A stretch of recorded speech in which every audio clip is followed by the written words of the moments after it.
نماز اللہ کی بڑی رحمت ہے، اس لیے ہر پریشانی کے وقت میں ادھر متوجہ ہو جانا گویا اللہ کی رحمت کی طرف متوجہ ہو جانا ہے، اور جب رحمت الہی مددگار ہو تو پھر کیا مجال ہے کسی پریشانی کی کہ باقی رہے۔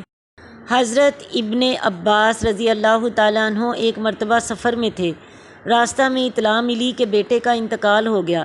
اونٹ سے اترے، 2 رکعت نماز پڑھی، پھر انا للہ و انا الیہ راجعون پڑھا اور فرمایا ہم نے وہ کیا جس کا اللہ تعالیٰ نے حکم فرمایا ہے، اور قرآن پاک کی آیت وَاسْتَعِینُوا بِالصَّبْرِ وَالصَّلَاةِ تلاوت کی۔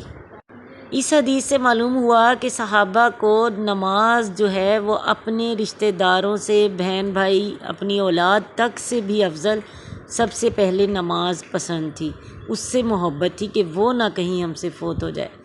اللہ اکبر، اللہ تعالی ہمیں بھی ایسا ہی پابند بنائے نماز کا، آمین۔